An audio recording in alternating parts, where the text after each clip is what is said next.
இயேசுவின் சிறந்த 20 அறிவுரைகள் நமது அன்றாட வாழ்க்கைக்கு. அவரது மலை பிரசங்கத்திலிருந்து. மத்தேயுவின் புத்தகம் 5:6-7. 1.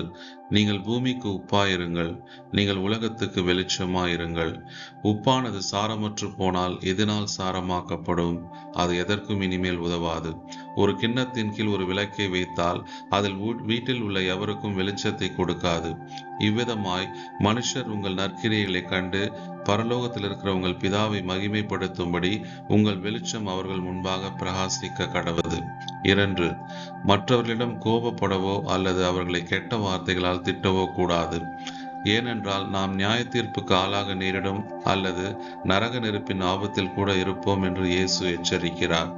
மேலும் நாம் கடவுளுக்கு காணிக்கை செலுத்துவதற்கு முன்பு நாம் யாருடன் மனஸ்தாபம் கொண்டுள்ளோமோ அவர்களுடன் முதலில் சமரசம் செய்து கொள்ள வேண்டும் என்று அவர் வலியுறுத்துகிறார்.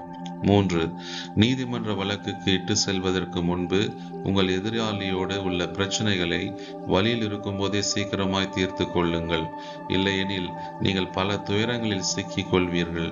உங்கள் கடைசி பைசாவை செலுத்தும் வரை வெளியேற மாட்டீர்கள். 4. ஒரு பெண்ணை காம உணர்வுடன் பார்க்காதே. ஏனென்றால் ஒரு பெண்ணை இச்சையோடு பார்க்கிற எவனும் தன் இருதயத்தில் அவளோடே விபச்சாரம் செய்தாயிற்று என்று இயேசு எச்சரிக்கிறார். கண்ணானது சரீரத்தின் விளக்காயிருக்கிறது. உன் கண் தெளிவாயிருந்தால் உன் சரீரம் முழுவதும் வெளிச்சமாயிருக்கும். உன் கண் கெட்டதாயிருந்தால் உன் சரீரம் முழுவதும் இருட்டாயிருக்கும். 5. பாலியல் ஒழுக்கக்கேடு காரணத்தினாலே ஒழிய வேறெந்த காரணத்துக்காகவும் உங்கள் மனைவியை கணவரை விவாகரத்து செய்யாதீர்கள். ஏனெனில் அது அவர்களை விபச்சார பாவத்திற்கு உட்படுத்துகிறது. விவாகரத்து பெற்ற ஆண் பெண்ணை மணக்கும் எவரும் விபச்சார பாவத்திற்கு உட்படுகிறார்கள். 6.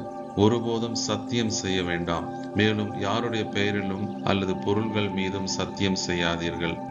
உள்ளதை உள்ளதென்றும் இல்லாததை இல்லை என்றும் சொல்லுங்கள். இதற்கு மிஞ்சினது தீமையினால் உண்டாயிருக்கும். 7. ஒரு தீய நபரை எதிர்க்காதீர்கள். யாராவது உங்களை அடித்தாலோ உங்கள் உடைமைகளை பறித்தாலோ அல்லது உங்களை தன்னுடன் நடக்க வற்புறுத்தினாலோ பொறுமையாக இருங்கள். உன்னிடத்தில் கேட்கிறவனுக்கு கொடு, உன்னிடத்தில் கடன் வாங்க விரும்புகிறவனுக்கு முகம் கோணாதே. 8. உங்கள் சத்துருக்களை சிநேகியுங்கள். உங்களை துன்பப்படுத்துவர்களுக்காக ஜெபம் பண்ணுங்கள். அப்பொழுது நீங்கள் பரலோகத்தில் இருக்கிற உங்கள் பிதாவுக்கு புத்திரராய் இருப்பீர்கள். ஏனென்றால் நம்முடைய தேவன் தீயோர் மேலும் நல்லோர் மேலும் தமது சூரியனை உதிக்க பண்ணி நீதிமான்கள் மேலும் அநீதிமான்கள் மேலும் மழையை பொய்ய பண்ணுகிறார். உங்களை நேசிப்பவர்களே நேசிப்பதாலோ அல்லது உங்கள் சொந்த மக்களை மட்டும் வாழ்த்தினால் உங்களுக்கு பலன் என்ன? 9. மற்றவர்கள் பார்க்க வேண்டும் என்பதற்காக அவர்களுக்கு முன்பாக உங்கள் நீதியை செய்யாதபடிக்கு எச்சரிக்கையாயிருங்கள். நீங்கள் தேவையுள்ளவருக்கு கொடுக்கும் போது உன் வலது கை செய்வதை உன் இடது கை அறியாதிருக்க கடவது. அப்போது மறைவில் செய்யப்படுவதை பார்க்கும் உன் பரலோக தந்தை உனக்கு பலனளிப்பார். 10. நீங்கள் ஜெபம் பண்ணும்போது மாயக்காரரை போல் இருக்காதீர்கள். அவர்கள் மற்றவர்கள் காணும்படியாக நின்று ஜெபம் பண்ண விரும்புகிறார்கள். ஆனால் நீயோ ஜெபம் பண்ணும்போது சுற்றிலும் இருந்து விலகி அந்தரங்கத்தில் உன் பரமபிதாவை நோக்கி ஜெபம் பண்ணு. நீ ஜெபம் பண்ணும்போது வீண் வார்த்தைகளை பேசாதே. உன் பரமபிதாவை நோக்கி நீ வேண்டிக் கொள்வதற்கு முன்னமே உனக்கு இன்னது தேவை என்று அவர் அறிந்திருக்கிறார். 11. நீங்கள் உபவாசம் அதாவது விரதம் அல்லது நோன்பு இருக்கும்போது மாயக்காரரை போல முகவாடலாயிராதேயுங்கள். அவர்கள் உபவாசிக்கிறதை மனுஷர் காணும் பொருட்டாக தங்கள் முகங்களை வாட பண்ணுகிறார்கள். நீயோ உபவாசிக்கும் போது அந்த உபவாசம் மற்றவர்களுக்கு காணப்படாமல் அந்தரங்கத்தில் இருக்கிற உன் பரமபிதாவுக்கே காணும்படியாக இருங்கள். அப்பொழுது அந்தரங்கத்தில் பார்க்கிற உன் பிதா உனக்கு வெளியரங்கமாய் பலனளிப்பார். 12. பூமியிலே அல்ல பரலோகத்தில் உங்களுக்காக பொக்கிஷங்களை சேர்த்து வையுங்கள். பூமியில் உள்ள பொக்கிஷங்கள் அழிந்துவிடும், ஆனால் சொர்க்கத்தில் இருப்பவையோ அழியாது. உங்கள் பொக்கிஷம் எங்கே இருக்கிறதோ அங்கே உங்கள் இருதயமும் இருக்கும். 13. உன் வாழ்க்கையை பற்றி கவலைப்படாதே. எண்ணத்தை உண்போம் எண்ணத்தை குடிப்போம் என்று உங்கள் ஜீவனுக்காகவோ எண்ணத்தை உடுப்போம் என்று உங்கள் சரீரத்துக்காகவோ கவலைப்படாதிருங்கள். உணவை விட உயிர் மேலானது, உடையை விட உடல் மேலானது அல்லவா? இவைகளெல்லாம் உங்களுக்கு வேண்டியவைகள் என்று உங்கள் பரமபிதா அறிந்திருக்கிறார். முதலாவது தேவனுடைய ராஜ்யத்தையும் அவருடைய நீதியும் தேடுங்கள், அப்பொழுது இவைகளெல்லாம் உங்களுக்கு கூட கொடுக்கப்படும். ஆகையால் நாளைக்காக கவலைப்படாதிருங்கள். நாளைய தினம் தன்னுடைய வேலைக்காக கவலைப்படும். அந்தந்த நாளுக்கு அதன் பாடு போதும். 14. நீங்கள் குற்றவாளிகள் என்று தீர்க்கப்படாதபடிக்கு மற்றவர்களை குற்றவாளிகள் என்று தீர்க்காதிருங்கள். ஏனெனில் நீங்கள் மற்றவர்களை தீர்க்கிற தீர்ப்பின்படியே நீங்களும் தீர்க்கப்படுவீர்கள்.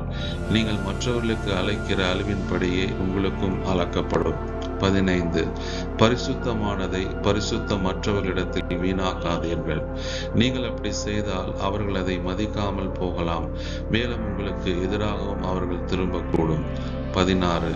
கேளுங்கள், அப்பொழுது உங்களுக்கு கொடுக்கப்படும். தேடுங்கள், அப்பொழுது நீங்கள் கண்டடைவீர்கள். தட்டுங்கள், அப்பொழுது உங்களுக்கு திறக்கப்படும். ஏனென்றால் கேட்கிற எவனும் பெற்றுக்கொள்ளுகிறான், தேடுகிறவன் கண்டடைகிறான், தட்டுகிறவனுக்கு திறக்கப்படும். 17. மனுஷன் உங்களுக்கு எவைகளை செய்ய விரும்புகிறீர்களோ அவைகளை நீங்களும் அவர்களுக்கு செய்யுங்கள். இதுவே நியாய பிரமாணமும் தீர்க்க தரிசனங்களுமாம்.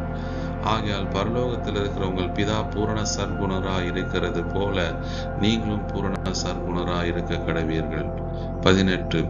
இடுக்கமான வாசல் வழியாய் உட்பிரவேசியுங்கள். கேட்டுக்கு போகிற வாசல் விரிவும் வழி விசாலவுமாய் இருக்கிறது, அதன் வழியாய் பிரவேசிக்கிறவர்கள் அநேகர். வாழ்வுக்கு போகிற வாசல் இடுக்கமும் வழி நெருக்கமுமாயிருக்கிறது, அதை கண்டுபிடிக்கிறவர்கள் சிலர். 19. கள்ள தீர்க்கதரிசிகளை குறித்து எச்சரிக்கையாயிருங்கள். அவர்கள் ஆட்டுத்தோலை போர்த்து கொண்டு உங்களிடத்தில் வருவார்கள், உள்ளத்திலோ அவர்கள் பட்சிக்கின்ற ஓநாய்கள். அவர்களுடைய கனிகளினாலே அவர்களை அடையாளம் காண்பீர்கள். 2 எஜமான்களுக்கு ஊழியம் செய்ய ஒருவனாலும் கூடாது. ஒருவனை பற்றி கொண்டு மற்றவனை அசட்டை பண்ணுவான். தேவனுக்கும் உலக பொருளுக்கும் ஊழியம் செய்ய உங்களால் கூடாதே. 20. என்னை நோக்கி ஆண்டவரே ஆண்டவரே என்று சொல்பவர் அனைவரும் பரலோக ராஜ்யத்தில் பிரவேசிக்க மாட்டார்கள். பரலோகத்தில் இருக்கிற என் பிதாவின் சித்தத்தின்படி செய்கிறவர்களே அதில் பிரவேசிப்பார்கள்.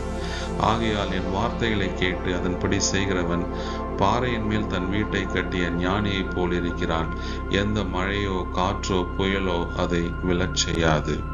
இயேசு கிறிஸ்துவின் இந்த கட்டளையை பின்பற்ற தேவனுடைய ஆவி உங்களுக்கு உதவுவாராக. நன்றி.